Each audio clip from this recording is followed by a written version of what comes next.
This is my second Comic Con. I've done quite a few for a number of years in the UK, both as an attendee and as an exhibitor. But this is my second time over to San Diego, and I think it's fantastic. I think the sheer number of people and just everything that's going on here, it's amazing, and just the sheer volume of kind of pop culture and exciting stuff that gets unveiled here, and people coming in to talk at panels and stuff. It's great. I love it. I mean, I think actually the one thing I'd say about this year is it's so crowded. You know, like the fact that to line up for anything takes 3 or 4 hours, like on some of the big ones. I mean, that's the only thing. But I mean, I love it. It's coming from Australia. We don't really have this kind of. We have like smaller things. We get like 5,000 people for a weekend, but to have this experience every year, like it's my favorite weekend of the year.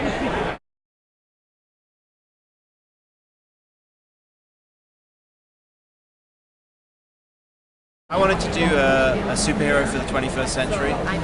So I grew up with Batman and Superman, Fantastic Four, the Hulk, all of those iconic characters, and I love them. But I wanted to do something that was very contemporary and relevant to the world in which we live. And so I came up with the idea for The Hunter in 2006, launched it in December 2007, and did the first 4-issue series during 2008, and that wrapped up in January 2009, and the response has been great. A lot of people, when I was building up to launching, said don't do a superhero comic because everything you could think of has already been done, and the critics will hammer you, and they'll get nowhere. And the first review came in from Ain't It Cool, and it was fantastic, and kind of just snowballed from there. So we built up to 130,000 readers worldwide, and still growing in readership. And that's largely down to the fact that with digital you can just have things in perpetual distribution. So the response has been fantastic. It's got a fan base that's still growing, and we've got like an active Facebook community, and obviously things are happening with motion comics and the feature film development, and we're in discussions with some people for licensing figurines and that kind of thing. So it's just building momentum as a kind of as a brand and as a character and a property. Can you talk a little bit more about the digital revolution and how marketing is different now as opposed to in 2006 when you first started? If I'd done this 10 years ago, it was impossible. Digital has just changed everything. Things like Facebook and Twitter have changed everything. You can reach out to people, you can reach out to millions of people around the world now, relatively low cost. You can engage with them, you can build a community, you can have instant interaction with people. We post Twitter updates and Facebook updates while we're sitting at the booth and that kind of thing. And it just means there's a level of interaction, and I essentially call it the democratization of marketing.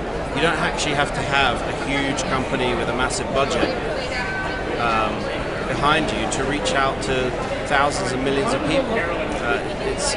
It's very democratic. Anyone who's got talent, anyone who's got an interesting voice can do this. And then how do events like Comic-Con help spread the word?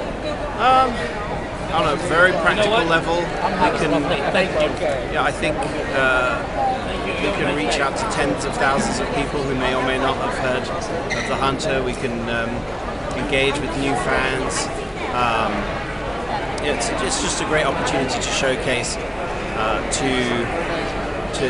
kind of grassroots fans, but also to companies that might be interested in licensing The Hunter for use in other areas. So it's fantastic. It's a one of a kind event. Mm-hmm. And then can you kind of walk through the process of when you have an idea to when it gets published, and then events like this? I mean, like, have an idea, spend some time developing it, find an artist to work with and to draw. You spend probably anywhere between 3 and 6 months coming up with character designs. Then we'll rough out, storyboard the whole series, get that all locked down and agreed, and then literally start production and work with the artist to make sure that the pages that are delivered are the best that they can be, and then engage a colorist and a letterer to deliver the finished product.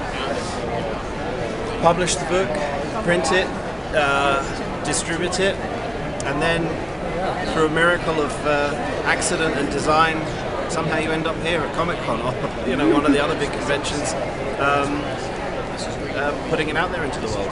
And then how did you find your artist for the Hunter series, and is it the same each issue? I found him on eBay. Nice. I was looking for some original art. He was selling commissions, and I thought his style was fantastic for what I wanted to do.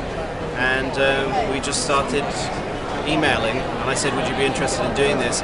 He'd actually just finished working in a comic shop. He'd been in a comic shop for 5 years, and he kept looking at comics that were being released by the bigger companies and just saying, well, I could draw better than this. And he decided to put his money where his mouth was, and 3 months or so after that, I found him and we started working on The Hunter. We never actually met until the first issue had been published. So everything about The Hunter is 21st century. It's all been made possible because of the digital revolution that we're still living through.